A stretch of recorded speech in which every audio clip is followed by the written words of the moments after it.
Hi there. What we're going to be working on in today's video is composite functions and how to find what their domains are. So first of all, a composite function is found by taking one function and substituting it into the other function. In other words, making it the input of the other function. We can write it a couple of different ways. We can write it like this: f of g of x, which means g of x is being substituted into the function f of x. We can write it like this, which again, f of g of x means g of x is being substituted into the function f of x, okay? And this is how we say it. So let's take a look at these examples just so you can see what we mean by composite functions. So in the first example, we have f of x is 2x plus 1. G of x is the square root of x. And I've asked you to find f of g of x. So that means take this function and substitute it in for the x values. So f of g of x, which we can write a couple of different ways, equals 2 times the square root of x plus 1. Notice we can do the opposite. We can take g of f of x. In other words, take f of x and substitute it into g of x. So again, we would write it like this. Let's look at how we write it. So now f of x is going inside the g of x, okay? F of x is going in as the input for g of x. So now we'll take 2x plus 1 and put it in for g of x, meaning we would get the square root of 2x plus 1. Okay? So there are a couple more examples here. If you take a look at number 2, when we take the square root and we substitute it in, we know that something's squared. They cancel each other out. And then, of course, we have to simplify and combine any like terms that we can. So let's take a look. Let's do a couple of these together. So the first one, I'm giving you these two functions, and I'm telling you to calculate f of g of x and g of f of x. So f of g of x means we're going to take 5x and substitute it in for every x value in f of x. So 5x squared plus 4. And of course, you know you're going to simplify that. So f of g of x equals 5x squared will give us 25x squared plus 4. No like terms to combine, so we're done. Let's flip it around a little bit and do g of f of x, which simply means we're going to take this function and substitute it in here. So we will have 5 times x squared plus 4. And then, of course, we're going to simplify by distributing, and we find that g of f of x equals 5x squared plus 4. That's all we have to do. Okay, so that's how to get composite functions. So you go ahead, pause this video, and see if you can do number 2 and simplify correctly. Pause that video.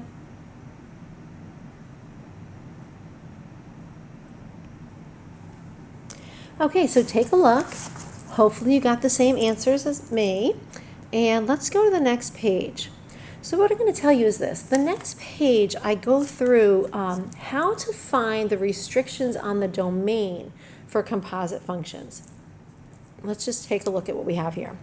So the first thing we do, step number 1, we find the domain of the inside function, okay? And we kind of put our restrictions to the side and hold on to them for a minute. Then what we do is what we just did on the previous problems. We construct the composite function. So we take one function and make it the input of the other function. And then we find the domain of the new function, the new composite function. Once we have those, we kind of combine them, okay? And we find restrictions on the overall function. So we're either going to combine them together, or if there's any overlap, use the more restrictive domain. In other words, if there's an intersection of restrictions, that's what we're going to have be the restrictions for our composite function. So what does all this mean? Let's take a look at this first example.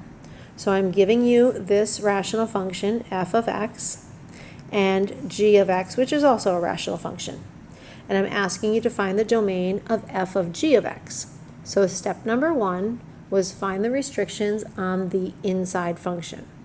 Well, we know this denominator cannot be 0, so x plus 4 cannot be 0, x cannot be negative 4. That was easy. Now, we take g of x and substitute it into f of x. So I'm basically going to take 2 over x plus 4 plus 5, and I'm going to substitute it in for this x value right here. Notice what we get. 1 over all of that plus the 4 that was part of f of x. And of course, we have to simplify this as much as possible so we can actually figure out what the restrictions are. So easy enough, we can combine the 5 and the 4 so we get plus 9. What we have now is a fraction embedded in another fraction. So I like to then multiply away this denominator. So we have to multiply the numerator and denominator by x plus 4. Obviously, right here, we just get a numerator of x plus 4. When we distribute this, this x plus 4 gets canceled out, and we're left with the 2 plus, and now we have 9 times x plus 4, and we're going to distribute the 9 into the x plus 4, releasing it from the parentheses. And then, of course, we clean up our denominator. We can combine the 2 and the 36, giving us the 38. So this is our composite function right here. This is f of g of x. We look at what restrictions we would have. So once again, it's a rational function. The denominator cannot be 0. So we go ahead and solve, and we find out that x can't be negative 38 over 9, which I wanted to convert into a mixed number. So x can't be negative 4 2/9. So looking at our number line, from the first restriction here, we found out that x cannot be negative 4. And from the second restriction, from the composite function, we found out that x cannot be 4 over 9. But x can be everything else. And so, you know, we love our interval notation. Here we go. Our domain is from negative infinity to negative 4 2/9. Union, negative 4 2/9 to negative 4. Union from negative 4 to infinity. Okay, so that's how we're going to do these. Keep in mind, and I'm not going to go through this because you can read it, when we have square root functions, the value under the radical has to be greater than or equal to 0. Okay, so think about what that would look like. Maybe you want to think about a number line. Okay, this is the negative 5. What would that look like on the number line? Okay, read through this one and read through the next one as well. Noticing that, again, what's under the radical cannot be negative. Okay, so let's go. So there are more problems here, more problems that have been worked out for you. Okay, lots and lots of examples. And let's take a look at one of these. Okay, so I'm going to do number 1 with you. So we have to find the domain of f of g of x. So as we just did, we will start with g of x. Okay, so the domain of g of x. So we say x minus 3 cannot be 0, which means that x cannot be 3. And we'll save that for later. Okay, now we're going to make our composite function. So we will take all of this and substitute it in here.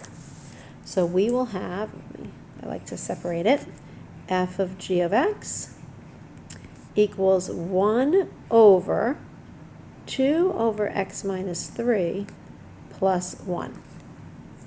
Now again, I don't like to have that fraction in the fraction, so I'm going to multiply by x minus 3 over x minus 3 and distribute that. So the numerator is no problem, right? So we get x minus 3 as our numerator. And in our denominator, when we distribute to this fraction, we just wind up with 2 plus, and we kind of lucked out here because we have a plus 1. So we'll get x minus 3. Clean it all up. We wind up with x minus 1 as our denominator. Easy peasy, don't even have to write this out, but I will. X minus 1 cannot be 0, so x cannot be 1. So that is the second restriction on our denominator. So x can basically be everything except for 1 and 3. So the domain for f of g of x is from negative infinity to 1, not including the 1, union from 1 to 3, union 3 to infinity. Okay, basically everything except 1 and 3. So you're going to go ahead and try the next two problems. Okay, I'm not going to give you the answers. We'll do that in class. And we have some problems here. Okay, we have 1 through 6 here, and I'm asking you to find both f of g of x and g of f of x. And I figured I would do one of these with you, particularly because we have some square root functions here. So I'll do number 1 with you. So what we have here, first let's find the restrictions on f of g of x. We're going to do these both ways. So the first thing we do, starting with our inside function, we say what our restriction is. So you know that when we're working with a square root function, the value under the radical has to be greater than or equal to 0, right? We can't have a negative. So maybe you're going to factor this. Okay. We'll set it equal to 0 and solve. And what we get from this is negative 3 and 3. Let's think about that number line. Okay, x can be negative 3, and x can be 3, because remember, it can be greater than or equal to 0. We'll take a number like negative 4, substitute it in here, 9 minus negative 4 squared, so 9 minus 16 is not greater than 0. Let's take a number between, like 0, that's easy. 9 minus 0 squared is positive, so that is bigger than 0. And put a number like 4 in, again, 9 minus 4 squared gives us a negative, so that's not part of our solution. So from this, what we get is from negative 3 to 3, that is the domain for this restriction right here. Now the next thing we'll do is we will substitute g of x into f of x. I'm sorry, this was just for g of x. I hope I made that clear. Okay, so now f of g of x, when we substitute that in, we will have the square root of 9 minus x squared plus 3. Well, guess what? There are no new restrictions here, okay, because nothing has changed. What's under the radical has not changed. So what we have for our domain is all values from negative 3 to 3. Okay, and actually I just made a little mistake. No, we're good. We're good from negative 3 to 3. Okay? Let's go ahead and let's reverse this. So I'm going to erase all of this, and we're going to put f of x into g of x, and let's see what happens there. So looking at f of x, sorry, I'm trying to erase all this. Looking at f of x, what are the restrictions we have on that domain? So the domain of f of x. Well, this is just the equation of a line, so there are no restrictions. So it goes from negative infinity to infinity. And now let's get the domain of the composite. So the composite function, which would be g of f of x, okay, making f of x our inside function. So here, this is going to change a little bit, because now we're going to take x plus 3 and substitute it in here. So we will have the square root, I should say equals here. So the square root of 9 minus x plus 3 quantity squared. And of course, you know, we have to expand this. So we get the square root of 9 minus x squared plus 6x plus 9. We're going to clean that up even a little bit more. Maybe you write this, right? Like distribute that negative. And let's take a look at what we have. Well, 9 minus 9 cancels out.